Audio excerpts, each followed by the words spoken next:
Gente, esses números de São Paulo, que a gente não sabe o que é e não deve atender, esses números estão me procurando a manhã inteira e acabaram de interromper o nosso live literatura, mas agora eu acho que não vão mais me incomodar, acho que eu consegui bloquear esses números. Eu vi que o pessoal estava se queixando um pouquinho também da conexão, acho que eu também consegui ajeitar esse problema agora. Desculpa, Rubem, tu sabe como é que é a live ao vivo, sem dublê, passamos por... Aliás, a gente já está passando por muita coisa nessa live, é número de São Paulo, é o espirro, Tudo. tá tudo acontecendo na live. Mas tu estava me comentando a respeito dessa tua experiência No metro. Então eu falava sobre o leitor do metro, né? Uhum.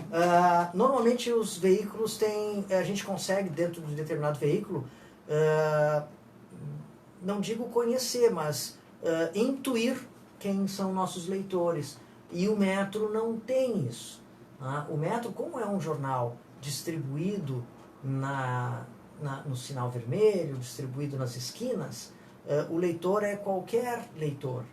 Sim. E para cada jornal que uma pessoa pega, há de 1 a 5 leitores daquele jornal, porque o jornal caminha dentro do lugar para onde ele foi.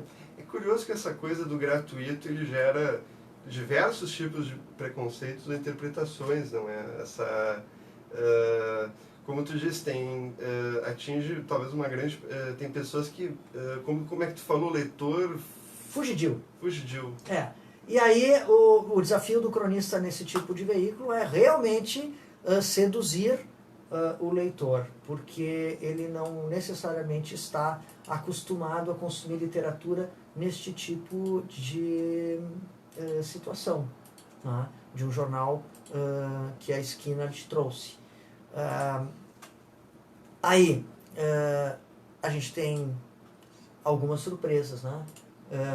Por exemplo, primeiro a gente acaba necessitando exercitar com a maestria possível a arte de escrever títulos de crônica, porque o jornal é feito de manchetes, né? Sim. Então o título da crônica ele está ali para seduzir o leitor e levá-lo para dentro do texto. Então a gente precisa desesperadamente construir títulos que chamem a atenção ou sejam curiosos, tá? Mas também não pode ser curioso demais, porque senão daqui a pouquinho ele espanta em vez de atrair. Então é uma medida complicada, perigosa. Quem já teve aula comigo sabe que eu sou fanático por títulos de crônica, né? Então uma das coisas que a gente faz com frequência em cada texto que a gente lê em oficina é analisar o título. Porque na verdade eu acho que muita gente já começa a ter às vezes um certo receio, eu não sou bom com títulos. Não, o Luiz Fernando Veríssimo não é bom com títulos. Sim, ele é muito bem, sim. Mas ele tem uma vantagem. Ele está escrito Luiz Fernando Veríssimo em cima da coluna. Sim, aí ele não depende do título.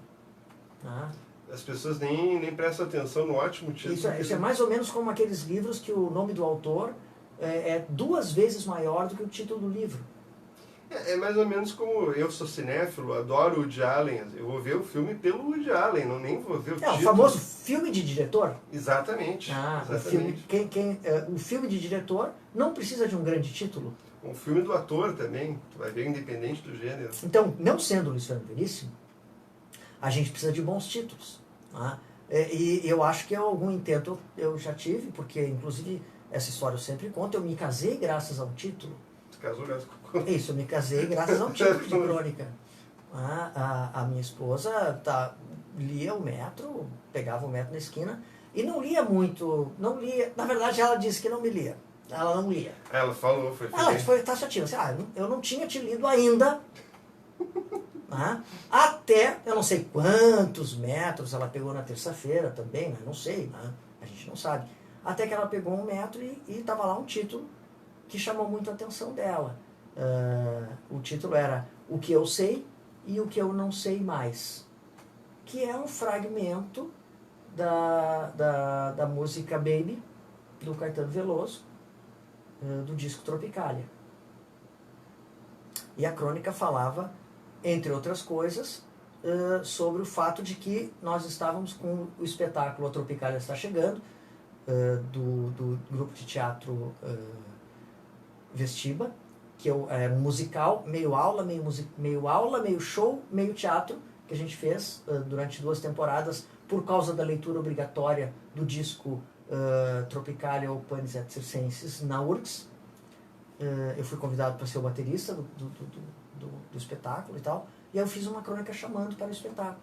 E ela gostou do título, gostou da crônica, gostou da foto, e aí começou tudo, né? As coisas começam assim, depois foi no show. Foi no show? Foi no show. Antes disso, conversou comigo na rede social, e eu disse, se tu for no show, vem falar comigo. Ela foi no show e veio falar comigo. Ah, que bom, não deu bom. Tudo foi dando certo, entendeu? Foi tudo dando certo, foram etapas. Foram etapas e tal. Foram etapas. E então, eu digo para todo mundo, façam bons títulos, principalmente se estiverem solteiros. Mas e sobre essa história, tu já escreveu uma crônica também sobre essa relação, a história de vocês, tu já fez alguma coisa? Não, eu fiz uma crônica para a minha mulher, sim, mas é uma crônica romântica, poética, mas não é uma crônica... Essa história nunca foi para crônica, essa história é só uma história curiosa que eu conto para as pessoas, porque é muito curioso mesmo, mas é a prova viva de que título é importante. Isso me lembrou um pouco a história da Letícia Wierchowski com o então marido dela, que foi leitor dela, não é? Sim. E se conheceram através de e-mails. O Pires, o Marcelo Pires. Marcelo Pires. Uhum. Não, mas essa questão do título com a crônica, tu acha que para narrativa curta, tanto crônica quanto para conto, porque assim, a gente tem hoje a questão das mídias sociais, as pessoas não estão lendo. Então tu acha que o título já é uma ferramenta muito importante para, independentemente se é uma narrativa longa ou uma narrativa curta, o título ele tem que, como tu disse assim, tem que ser... É importante inclusive dentro das ferramentas de rede social. Título de crônica, é muito, muito, muito, muito importante. Porque as pessoas... Vamos lá, quando eu falo em crônica, eu sempre falo em jornal. O jornal está migrando para dentro de tablets, mas vamos pensar em qualquer suporte. Ainda é um suporte pobre. O suporte jornal é o mais pobre de todos os suportes. Tanto que ele não é feito para a literatura. Né? Então, a crônica está ali, mas a crônica também como diz a Marina Colasanti, né? é um cavalo cujo autor está apoiado em 2 estribos, um pé no estribo do jornalismo e um pé no estribo da literatura. Né? Ele já está em 2 apoios. Então, o leitor esse que está passando, o título ele captura. Né? O título o jornalista sabe, o jornalista que faz uma boa chamada, ele já tem a metade do caminho andado. Se a pessoa lê o lead, nossa, na verdade o jogo está ganho. Ler a matéria é só para quem se interessa pelo tema. Então, se ele informou na chamada e ofertou o lead, que é o resumo, que é o cerne da notícia, ele venceu o jogo.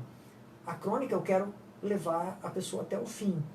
Então, eu preciso do título, sim. Mas aí vai o próximo segredo da crônica, que é a fluidez. A crônica é um texto que precisa fluidez. Ele precisa ter um bom ritmo e um bom encadeamento de frases e de ideias, porque tu quer que a pessoa vá até o fim, né, do teu texto. E é narrativa breve, mas hoje em dia, em alguns lugares, virou textão. Sim, já... Ganhou um superlativo absurdo. E eu te pergunto uma coisa, um fato curioso que eu até estava já me esquecendo, eu achei muito curioso porque teve o Brasil, naquele fatídico jogo do 7-1, vocês tiveram aula nesse dia. Sim. E vocês trabalharam em cima desse fato. Como é que, assim,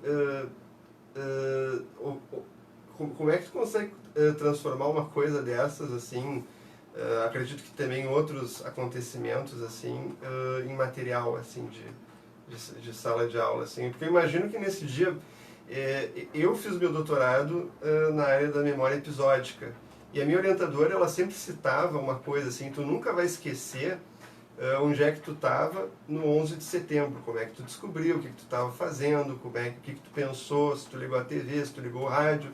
E algumas pessoas dizem que o 7-1 foi o 11 de setembro dentro do futebol. Não é? Então eu fico imaginando assim que deve ter sido um encontro que vocês nunca vão esquecer. Assim. Isso é muito bacana, tomara que essa live depois, mais tarde, seja registrada para eu poder contar uma história que é muito bacana aqui ao vivo, neste momento, mas quem sabe em outro suporte depois. Foi muito bacana, foi uma merda, tá? Mas foi muito bacana, porque estávamos num dia de Masterclass.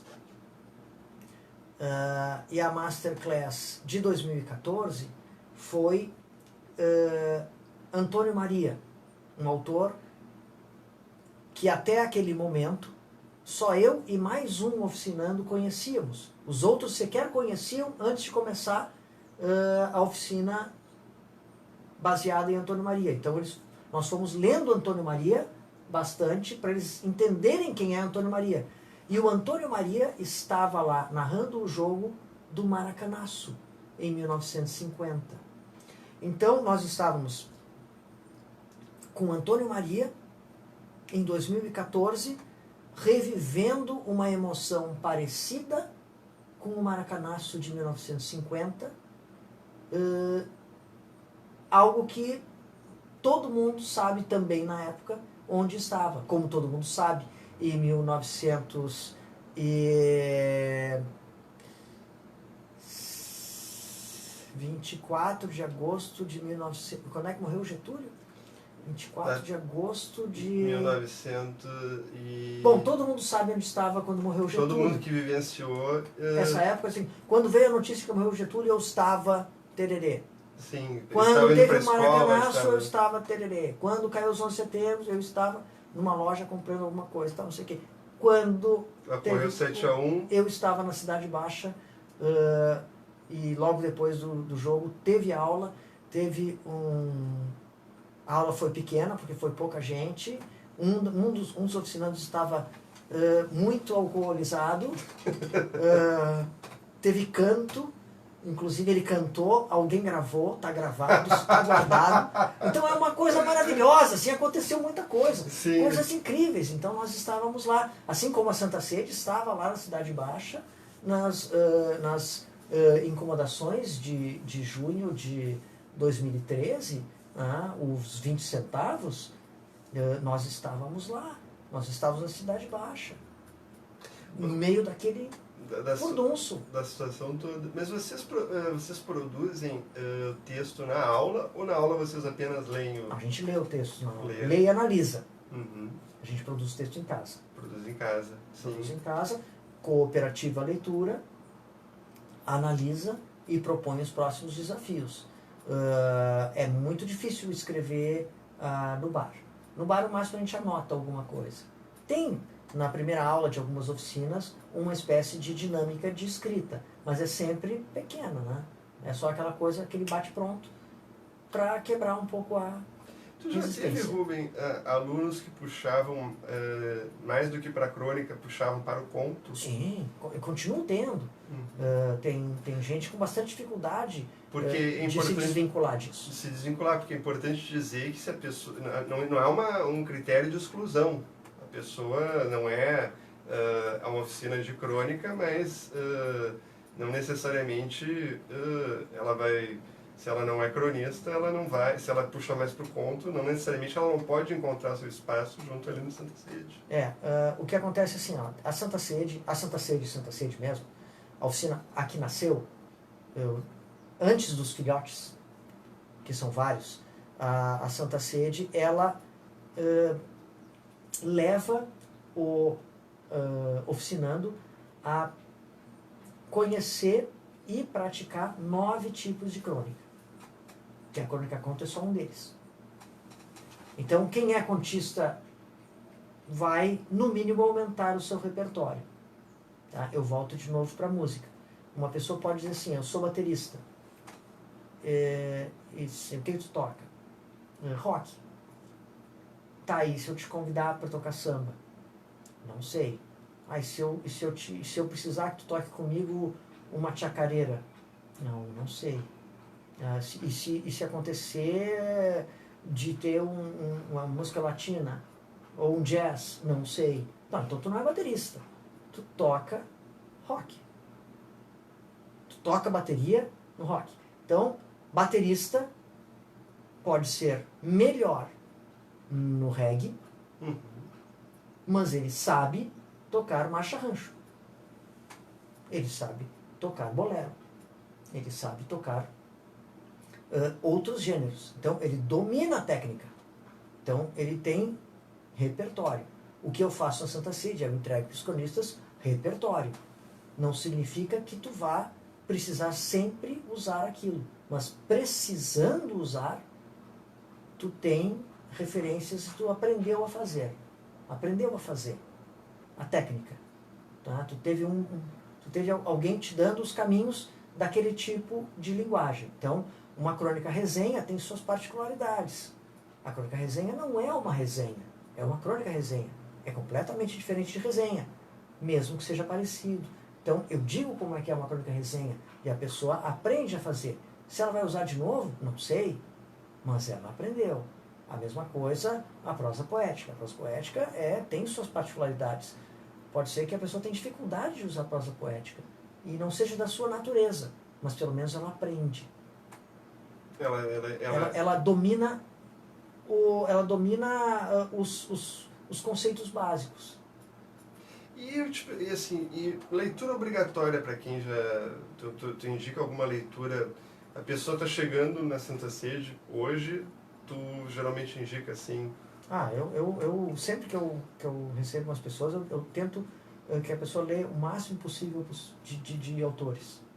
E leia os autores do momento, quer dizer, aqueles que estão escrevendo nos veículos agora, né, para ter essa pegada atual. E é uma barbada, assim, porque cada um é um. Né?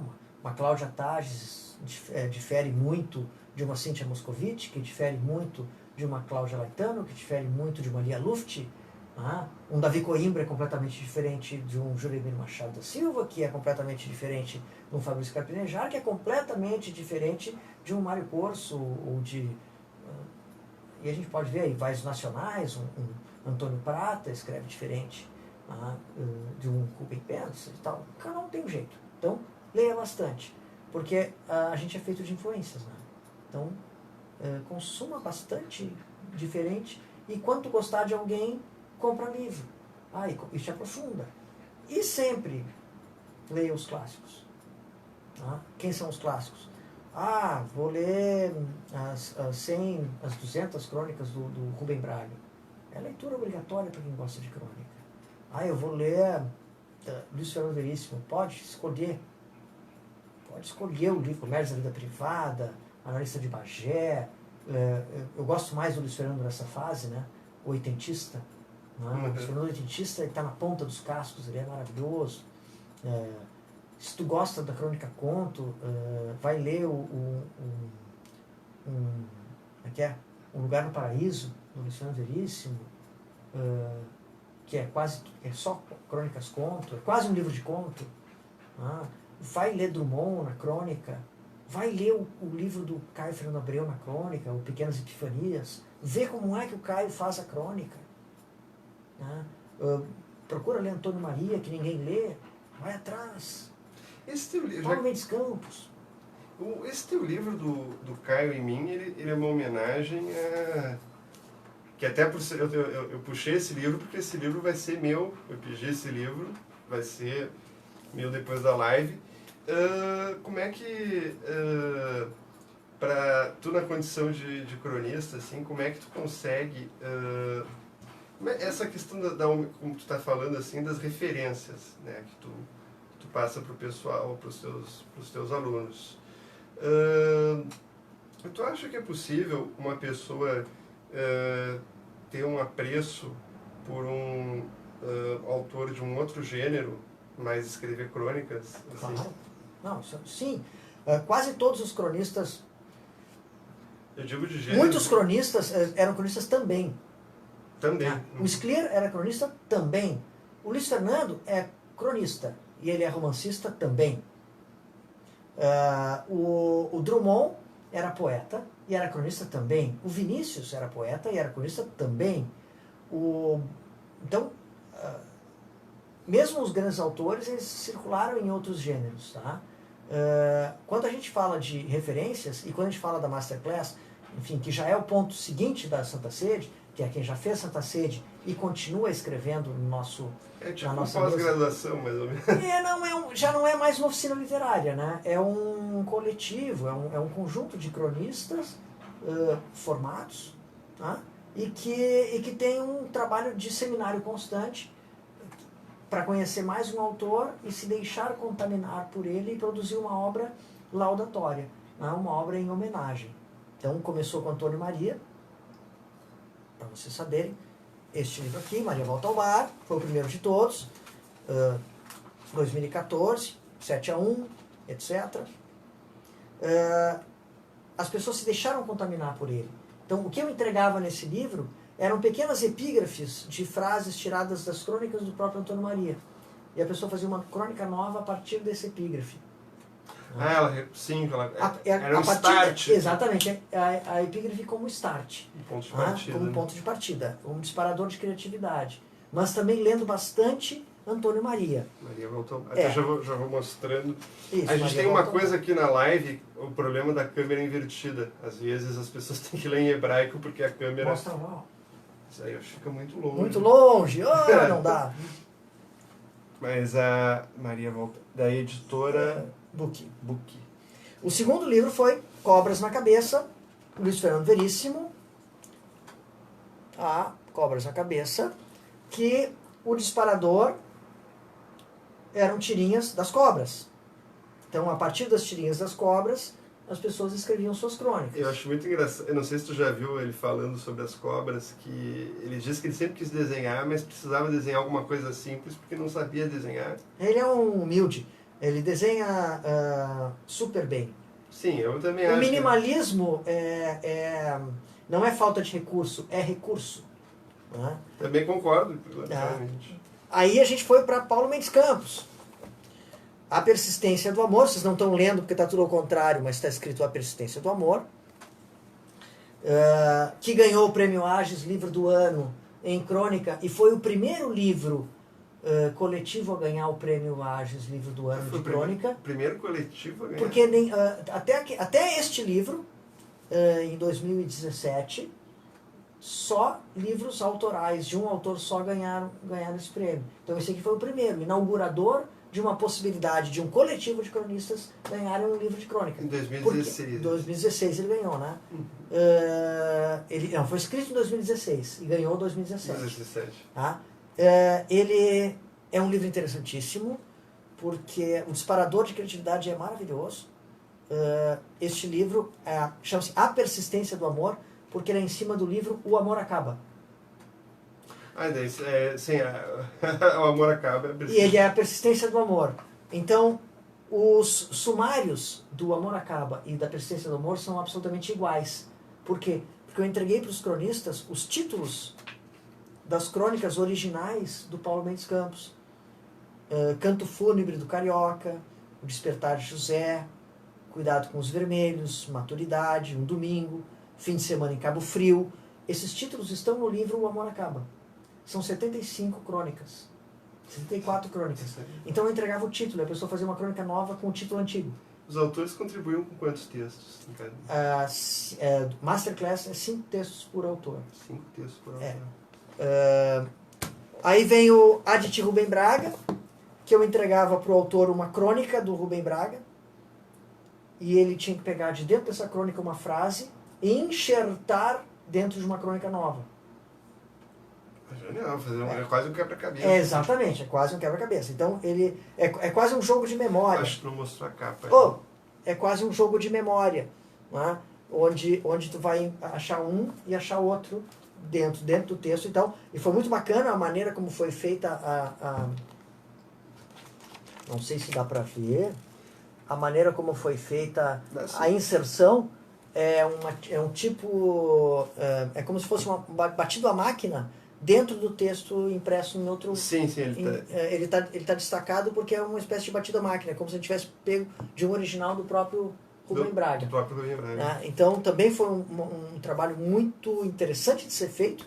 E o livro Caio e Mim é o mais livre de todos, porque o que nós fizemos no Caio foi entregar para os autores primeiro uma aula magna com a professora Marcivana de Lima e Silva sobre o Caio cronista.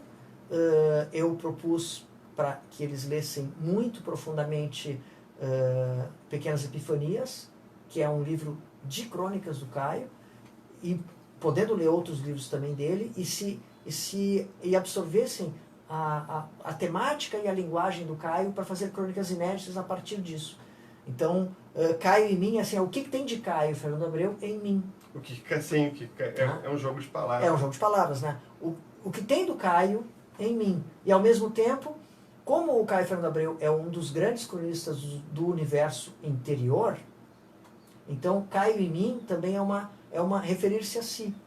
Né? É um cair em si. Né? Esse livro é de 2000 e... Esse Caio... 18. 18 foi lançado... Está quente ainda. Ele que foi lançado na Feira do Livro. Sim. Eu estava, acho que todo mundo já sabe, eu me casei, estava em lua de mel, assim, perdi uma boa parte da Feira do Livro. Mas ganhou melhor do que... Sim! Os ganhos superaram muito. Os ganhos superaram. Mas esse livro ele foi lançado na própria feira. Mas os demais livros da Santa Sede também foram... Tu falou agora da questão do Masterclass, né? Que Sim. Nos demais livros esses da Santa Sede que eu estou vendo ali, volume 1, volume 2, eles também participam? Esse aqui tá do 4 em diante aqui. Participam da feira, assim... É muito livro, gente. É muito livro. Isso aqui não estão os 3 primeiros. São só os 1, 2, 3, 4, 5, 6 últimos. Tá? Os 6 mais recentes livros. Eles são lançados na feira, mas são principalmente lançados no Apolinário. Isso que eu ia perguntar, porque eu me lembro que antes da feira, até a gente estava... Foi bem quando a gente começou inicialmente a falar sobre a live, tu ia lançar, né? Vocês lançaram no Apolinário. Então era um livro da Santa Sede que vocês lançaram. Tanto Master quanto Santa Sede lança primeiro no Apolinário. Aliás, isso é um dos motivos da troca do Matita pelo Apolinário. Pela questão do espaço? Por questão de espaço.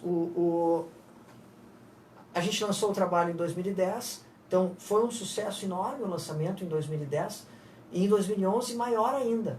E houve muita queixa porque simplesmente as pessoas não conseguiam entrar no bar, porque o bar é pequeno. Hoje é maior, mas naquele tempo era pequeno, então não funcionou o negócio. Assim, as pessoas foram embora sem conseguir entrar no bar.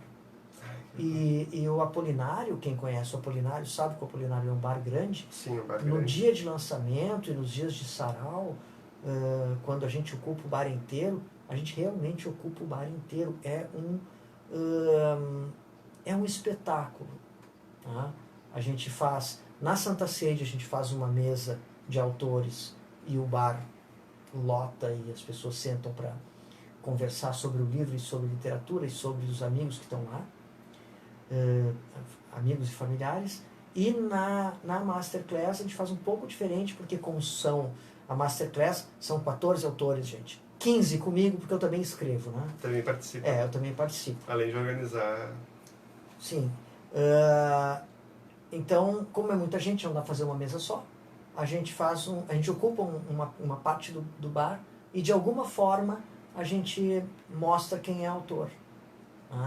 Na Cobras na Cabeça a gente fez uma camiseta com as cobras, estava muito linda, uma camiseta preta, bacana.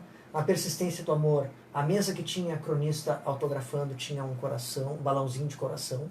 Então ali onde tinha balãozinho de coração, tipo aquelas coisas de formatura, né? Então onde tinha balãozinho de coração tinha autor autografando.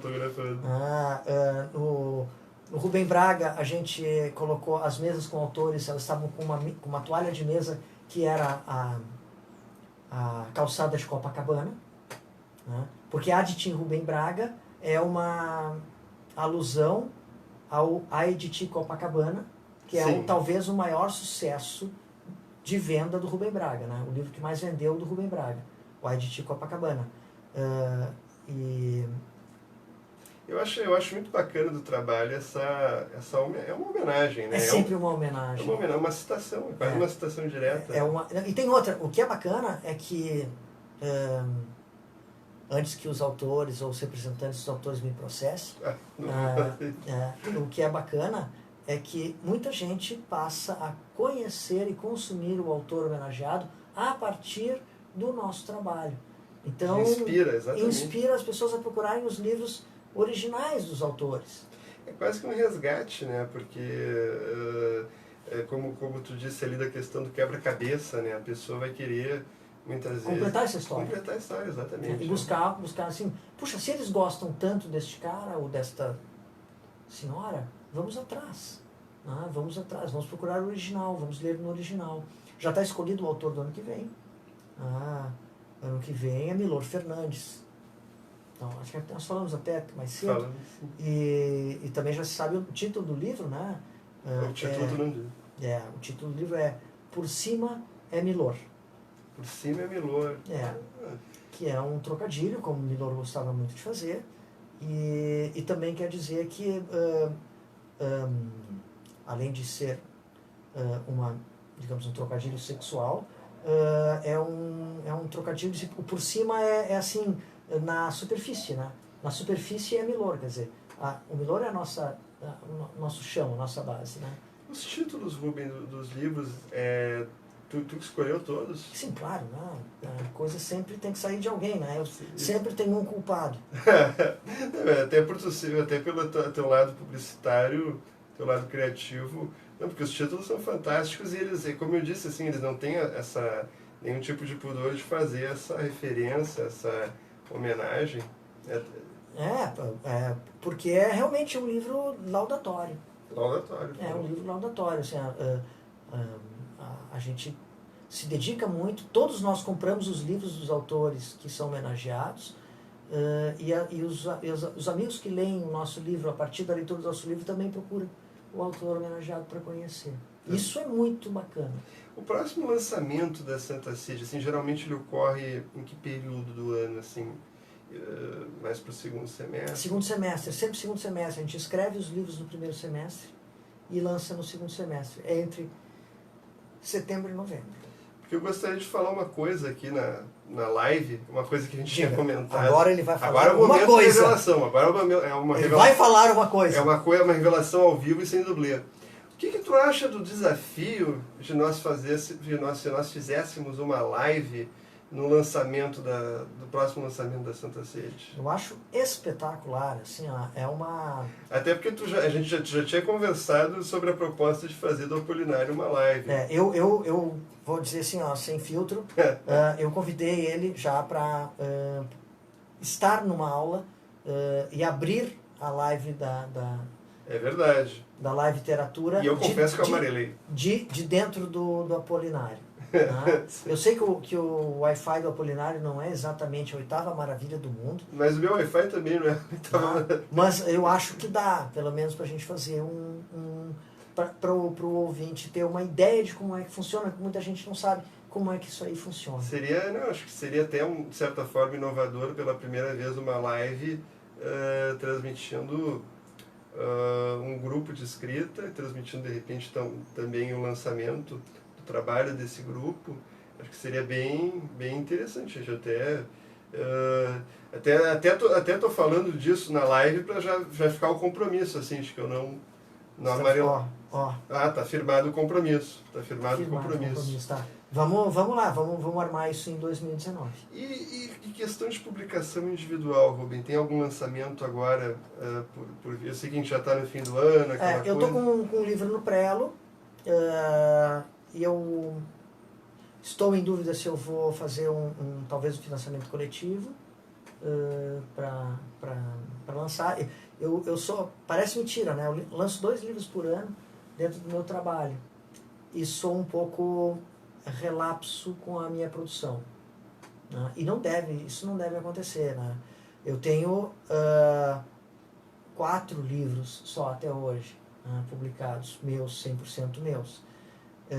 Então tá na hora de lançar mais um. E tem um pronto. Tem um que ficou para trás, não sei se vai ser lançado, mas tem um pronto para lançar que está muito bacana e se chama Hoje Eu Não Vou Falar de Amor. Esse é o nome do livro. Não foi o teu primeiro livro? Não, o primeiro livro foi o Y da Questão. Y da Questão, desculpa. O Y da Questão, depois eu lancei Em Quanto Tempo, depois eu lancei um livro chamado Interpares, que é um projeto paralelo, mas que é um livro de crônicas também.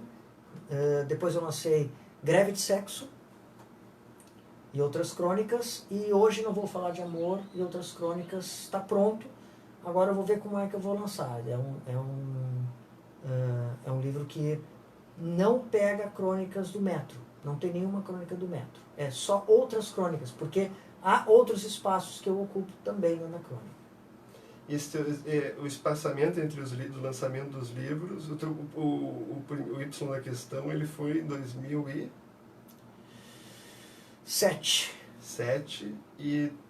Porque eu acredito que depois que a gente lança o primeiro livro, é o que está acontecendo comigo, a gente gosta tanto da experiência que a gente já quer imediatamente lançar um próximo, mas também às vezes é aconselhado que tu divulgue mais o livro que tu já tem. Deixa o livro ter cumpra a vida dele mais completamente. Uma vida útil. Eu acho que eu dificilmente lançaria um livro de crônica com um período menos de 2 anos, né? Mas também não é bom passar muito. É uma medida meio complicada. Também é uma questão de oportunidade. Oportunidade de lançar. Saber que é o momento. Eu acho que agora é o momento de lançar um livro novo. Então, ele está pronto. Agora é uma questão de eu colocá-lo no mundo. Se eu for fazer um financiamento eletrônico, eu procuro Live Literatura para falar sobre isso. Mas fica à vontade, o espaço é teu, Rubens. Aí a gente lê algumas crônicas do livro novo para a pessoa ficar com vontade de ler mais. De ler mais, com certeza não. O espaço, o Live Literatura está à disposição disso também. Eu tô achando que eu tô tendo um probleminha de Wi-Fi, porque alguém comentou que a transmissão está um pouco atrasada. Rubem, eu quero te agradecer a tua presença, quero novamente pedir desculpas pelos contratempos que a gente teve com Wi-Fi, com telefonemas inoportunos no meio da transmissão, mas eu fico muito satisfeito com o teu apoio ao projeto e fico à disposição. Eu gostaria muito que a gente pudesse, aproveitando o teu lado publicitário, criativo, encetar novos projetos, novas ideias, e eu gostaria muito, assim, aceito com muito bom grado esse convite de uma... A primeira live externa. Primeira live externa, assim. Afirmado. E vamos ver como coisa. E eu agradeço também a oportunidade, que o Maurício foi um querido, é um querido. Tendo certo. E falar para quem está assistindo, para quem no futuro possa ver, que estamos com as inscrições abertas para o curso de verão. Vamos para um pouquinho de serviço. Né? Isso. Eu até peço desculpas, eu estava me esquecendo de perguntar.